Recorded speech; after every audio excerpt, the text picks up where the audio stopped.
시간 하나님의 말씀은 여호수아 22장 10절에서 20절 말씀입니다.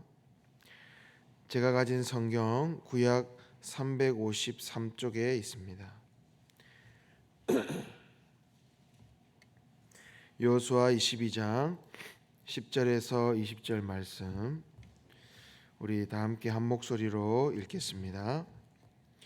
르우벤 자손과 갓 자손과 므낫세 반 지파가 가나안 땅 요단 언덕가에 이르자 거기서 요단가에 제단을 쌓았는데 보기에 큰 제단이었더라. 이스라엘 자손이 들은즉 이르기를 르우벤 자손과 갓 자손과 므낫세 반 지파가 가나안 땅의 맨 앞쪽 요단 언덕가 이스라엘 자손에게 속한 쪽에 제단을 쌓았다 하는지라. 이스라엘 자손이 이를 듣자 곧 이스라엘 자손의 온 회중이 실로에 모여서 그들과 싸우러 가려 하니라. 이스라엘 자손이 제사장 엘라살의 아들 비느하스를 길라 땅으로 보내어 르우벤 자손과 갓 자손과 므낫세 반 지파를 보게 하되 이스라엘 각 지파에서 한 지도자씩 10 지도자들을 그와 함께 하게 하니 그들은 각기 그들의 조상들의 가문의 수령으로서 이스라엘 중에서 천부장들이라.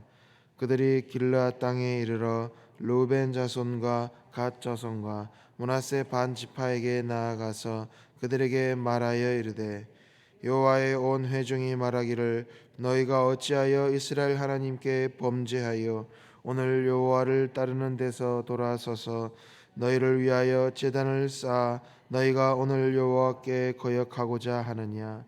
부월의 죄악으로 말미암아 여호와의 회중에 재앙이 내렸으나 오늘까지 우리가 그 죄악에서 정결함을 받지 못하였거늘 그 죄악이 우리에게 부족하여서 오늘 너희가 돌이켜 여호와를 따르지 아니하려고 하느냐. 너희가 오늘 여호와를 배역하면 내일은 그가 이스라엘 온 회중에게 진노하시리라. 그런데 너희의 소유지가 만일 깨끗하지 아니하거든 여호와의 성막이 있는 여호와의 소유지로 건너와 우리 중에서 소유지를 나누어 가질 것이니라. 오직 우리 하나님 여호와의 제단 외에 다른 제단을 쌓음으로 여호와를 거역하지 말며 우리에게도 거역하지 말라. 세라의 아들 아간이 온전히 바친 물건에 대하여 범죄함으로 이스라엘 온 회중의 진노가 임하지 아니하였느냐. 그의 죄악으로 멸망한 자가 그 한 사람만이 아니하였느니라 하니라. 아멘. 이전에 사역했던 교회에 한 집사님이 이제 새롭게 등록을 하셨어요. 처음엔 이제 예수님을 영접하지 못했는데 얼마 되지 않아서 예수님의 그 첫사랑을 이제 경험하게 됩니다. 그래서 이제 점점 그 열정으로 교회 곳곳을 살피기 시작하더니 내가 교회를 위해서 무엇을 할 수 있을까 하고 이제 계속 살펴본 겁니다. 근데 본인이 이제 인테리어 일을 했던 분이었어요. 그러다 보니까 교회 보니까 좀 이제 노후된 곳이 있던 거죠. 그래서 내가 그러면 저곳을 좀 리모델링을 좀 해야겠다. 그래서 자신의 사비를 들여서 자신이 노력을 해서 이렇게 좀 그 노후된 곳을 좀 정비하겠노라, 리모델링을 좀 하겠노라 이렇게 건의를 했습니다. 그런데 기존에 있던 그 교회 성도들이 이 새롭게 온 이 집사님에 대해서 좀 그 부분에 대해서 나서는 것에 대해서 안 입곱게 본 성도들이 있었던 겁니다. 그래서 그 열정을 막아선 겁니다. 왜 굳이 당신이 이렇게 하느냐. 그러면서 작은 다툼이 일어나게 됐고 결국 그 집사님은 그 기존 성도들의 텃세에 못 이겨서 다른 교회로 떠나게 되는 그런 사건이 있었습니다. 여러분 혹시 구름을 이렇게 유심히 살펴보신 적이 있습니까? 하늘에 있는 구름. 흐린 날에 그 구름을 보면은 이제 비가 곧 내릴 것 같은 그런 날씨에 구름을 보면 어떻습니까? 회색 빛에 아주 짙은 그 먹구름으로 보입니다. 그런데 같은 흐린 날임에도 불구하고 밤에 그 먹구름을 보면 어떻게 보이냐면 하얗게 보입니다. 그러니까 조명의 색깔에 따라서, 조명의 그 비침에 따라서, 어떤 햇빛의 비침과 비치지 않음에 따라서 그 구름이 다르게 보인다는 것이죠. 사실 우리는 섣부르게 보고 규정하려는 그런 습관이 있습니다. 그런데 그것은 결국에는 오해와 오류로 우리의 삶을 이끌기도 합니다. 우리는 쉽게 경계를 나누기를 좋아해요. 그래서 내 편, 저 편.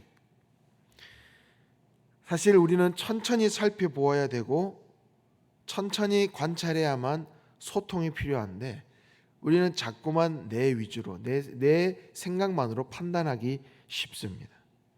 소통하지 않은 채 어떤 내 속에 있는 어떤 두려움, 경계, 어떤 그 장벽만을 높이 쌓으려고 하는 우리의 모습이 있다라는 것이죠.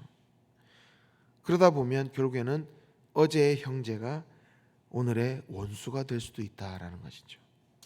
오늘 본문을 보니까 르우벤, 갓, 므낫세 반 지파가 이제 정복 전쟁을 성공적으로 마치고 자신들의 집, 이제 요단 그 동편으로 돌아옵니다. 그러니까 거의 7년여간의 긴 이 정복 전쟁을 마치고 오랜만에 이제 자신의 그 고향으로, 자신의 그 받았던 기업으로 이제 돌아간 거지 아니겠습니까?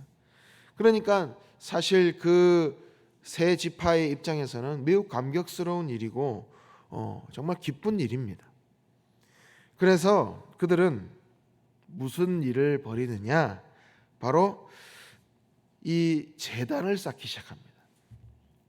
근데 이 제단은 사실 그 동편 지파의, 동쪽 지파의 입장에서는 하나님께서 자신들을 보호해 주시고 지켜주신 그 사실을 기념하고, 또 서쪽에 있는 다른 그 우리 같은 지파의 그 민족들에게도 우리가 하나된 민족이다라는 어떤 그 표시로 이 제단을 쌓았던 겁니다. 그러니까 어찌 보면 이 제단은 신앙적인 행동이었고, 또는 이 민족의 화합을 위한 애국심을 담은 어떤 그런 제단이었습니다. 그런데 문제는 그겁니다. 이것을 본 이 서쪽에 있는 지파들은 이 동쪽 지파의 행동을 우상 숭배 행위로 봤다는 겁니다. 근데 사실 그럴 만도 한 것이, 하나님께서는 어떤 하나님 외에 어떤 형상도, 그죠? 사물로도 우상, 어떤 형상을 만들지 말라고 하시긴 하셨어요. 물론 오해를 불러일으킬 만한 행동이긴 했어요. 그리고 서쪽 지파 입장에서 사실 광야 생활을, 오랜 생활을 겪었지 않습니까? 그러다가 여러 죄악을 저지르잖아요. 그 중에 대표적인 행동이 우상 숭배였어요. 금송아지를 만들고. 그러다 보니까 이 어떤 형상을 만드는 것에 있어서 어떤 그런 어떤 석상이나 어떤 것을 세우는 것에 있어서 매우 민감했던 겁니다. 예. 그러니까 그 우상 숭배에 대한 어떤 그 파급력을, 안 좋은 그 영향력을 충분히 뼈저리게 느껴왔기 때문에 이제 이 동편 지파의 이 행동을 아주 좋지 않게 이제 본 것이죠. 그러니까 이 동쪽 지파들은 사실 그 서쪽 지파의 형제들을 위해서 열심히 전투에 임했던 그런 정말 같은 민족, 같은 형제들이었습니다. 그럼에도 불구하고 어떤 신앙의 모습으로 봤을 때, 서쪽 지파의 입장에서 신앙의 모습으로 봤을 때 이들이 지금 잘못되고 있다라고 생각했던 겁니다.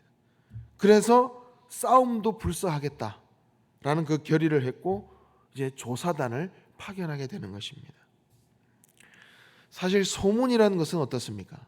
매우 급하게, 그리고 오해는 또 빠르게 퍼져나갑니다. 대단한 또 군사력을 가진 이 동쪽 지파, 그러니까 엄밀히 따지면 두 지파 반이죠.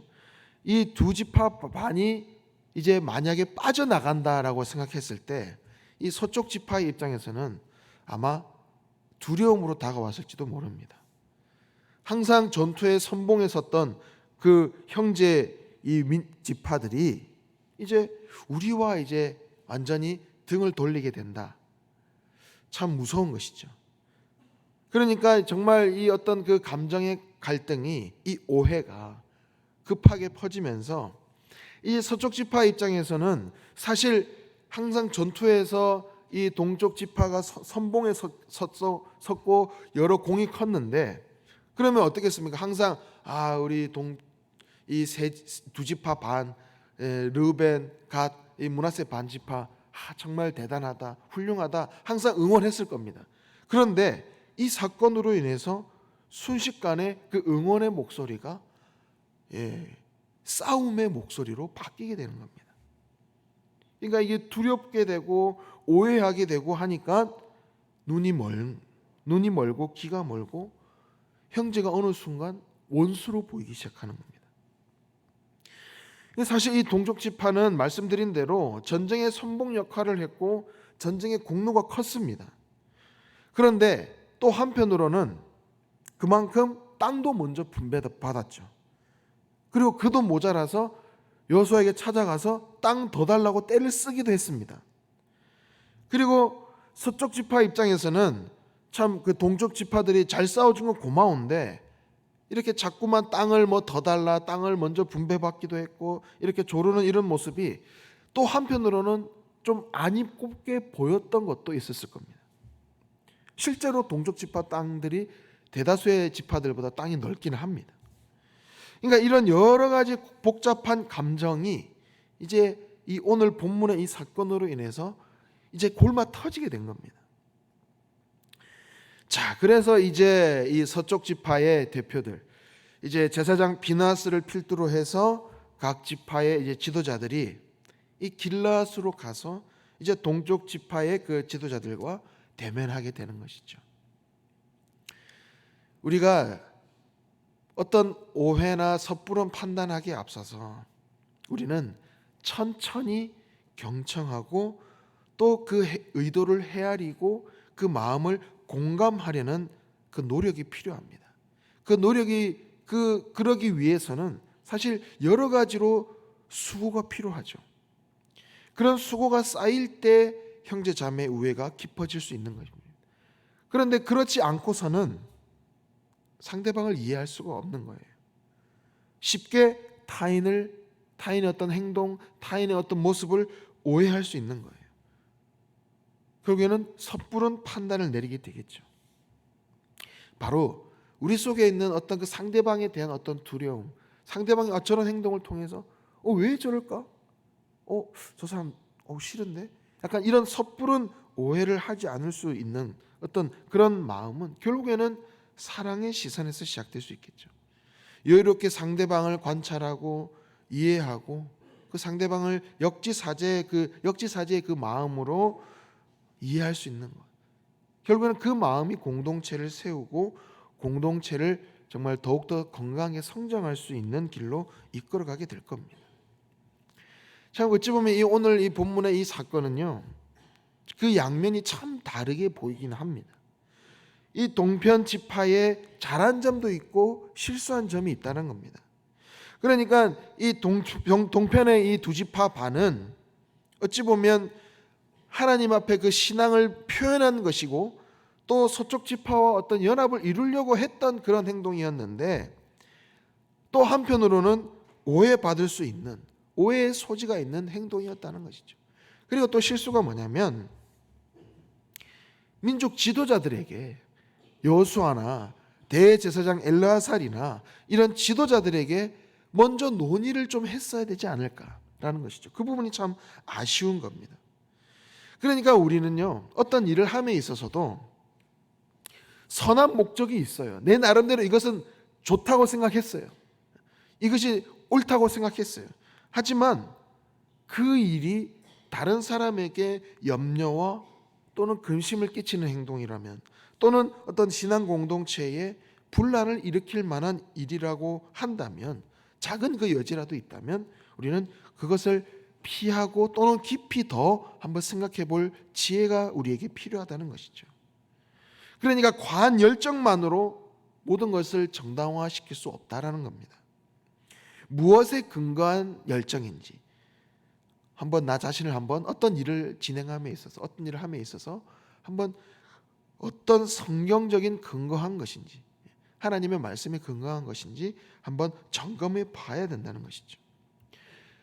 또 서편 지파의, 서쪽 지파의 또 그 성급한 판단도 우리가 한번 보아야 되는 것입니다.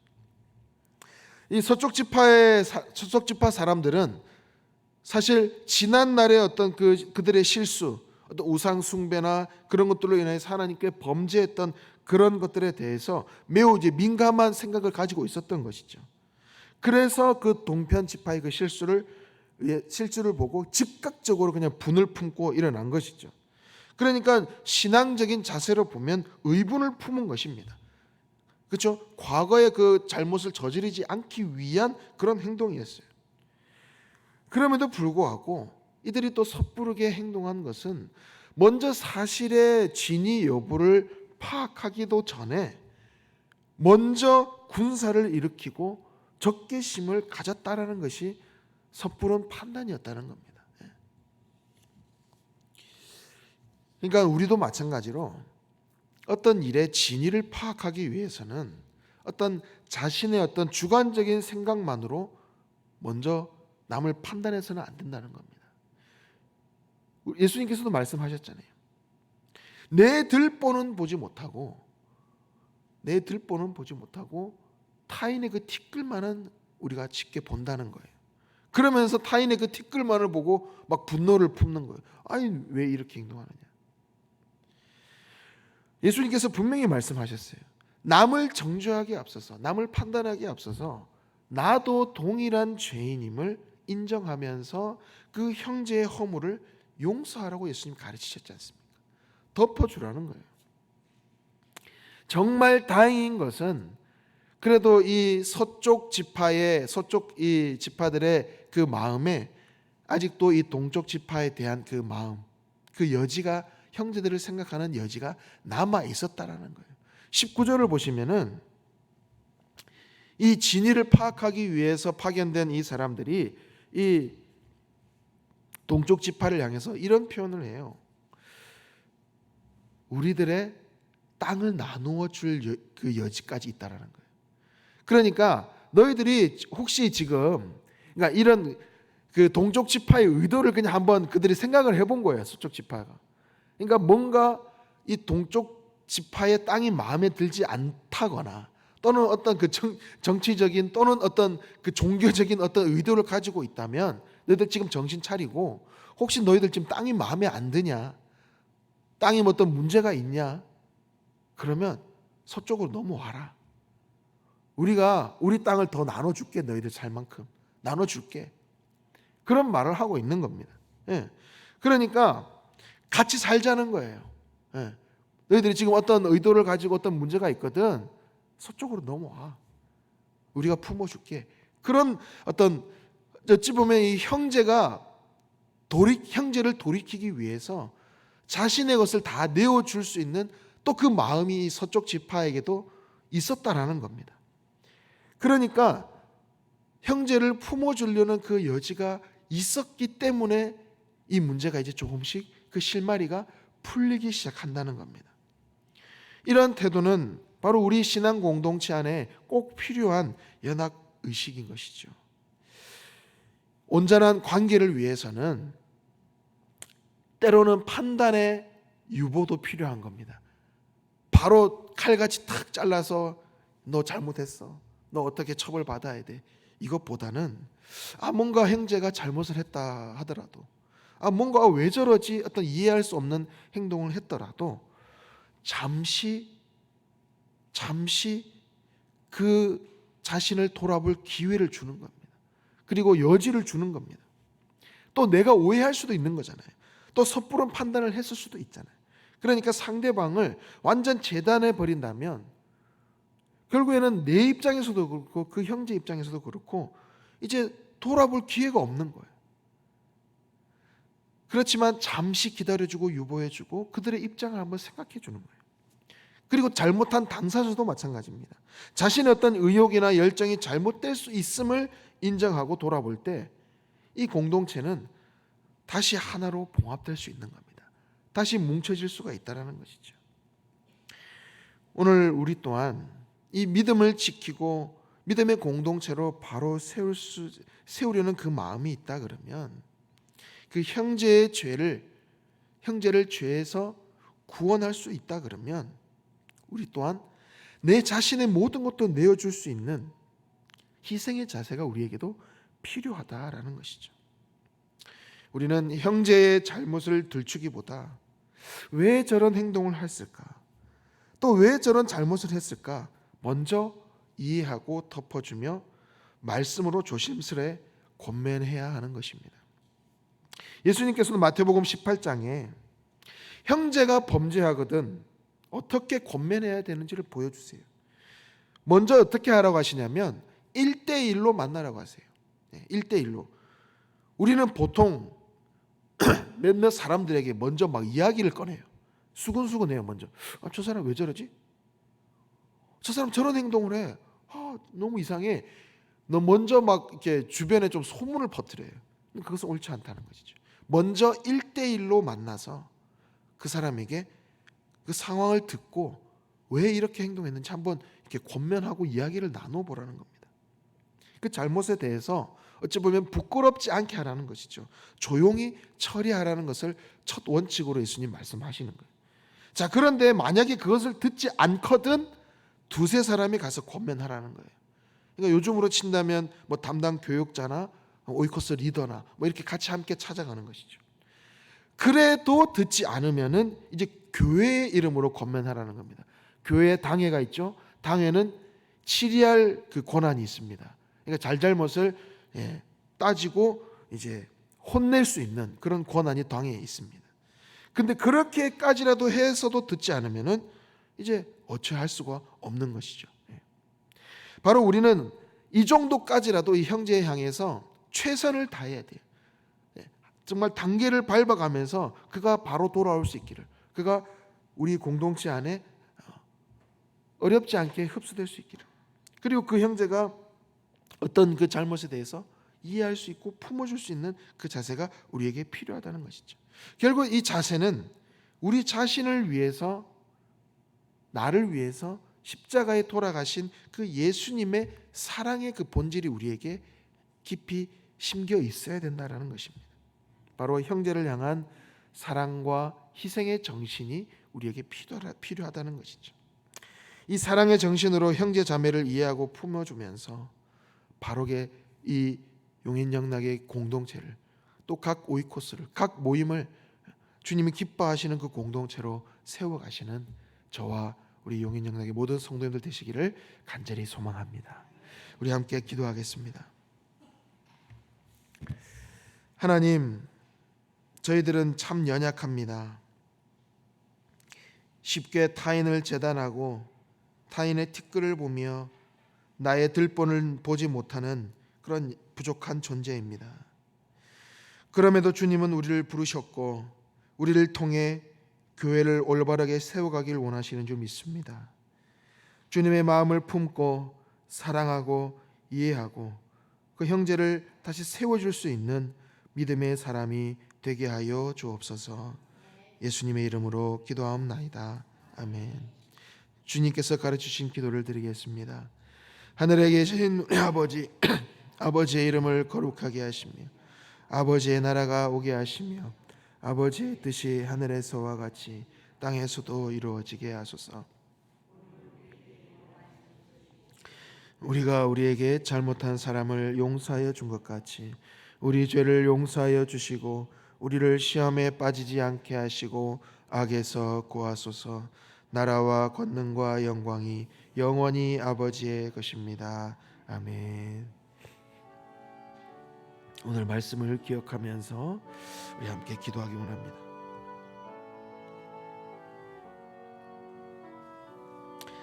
형제를 이해하고 또 형제의 때론 잘못이 있더라도 그 형제가 회복되기를 위해서 또 다시 세워주기를 위해서 노력하는 우리가 되게 기도해 주시고요. 또 나를 돌아보는 또 그런 시간이 되기를 주님 앞에 간절히 기도하며 나아가길 원합니다. 성령으로 충만하게 하셔서 우리가 기도할 때 마땅히 기도할 바를 알게 하시고 이를 통하여서 모든 것이 합력하여 선을 이루게 하시는 하나님을 경험하게 하옵소서라고 우리 함께 기도합시다. 또 오늘 특별히 교회를 위해서 또 담임 목사님, 교육자를 위해서 함께 기도하기 원합니다. 우리 영인영락교회가 하나님의 은혜가 흘러 넘치는 살아 숨쉬는 공동체가 되게 하시고 이 지역 사회를 섬기고 영원히 솟게 되는 그 구원의 방주의 역할을 감당하는 교회가 되게 하옵소서. 담임 목사님에게 영육 강건함을 허락하시고 성령의 충만함 부어 주셔서 하나님 말씀 선포할 때마다 영원히 살아나고 병든 자들이 치유되는 그 역사가 있게 하옵소서. 모든 부교육자들, 교직원들 영육 강건케 하시고 맡은 사역들을 충성스럽게 감당하며 귀한 열매를 맺는 자리가 되게 하옵소서라고 기도해 주시고 마지막으로 개인의 기도 제목 또 서로를 위해서 또 이코스 형제 자매를 위한 또 환우들을 위한 기도 제목을 놓고 우리 함께 기도하며 나아갑니다.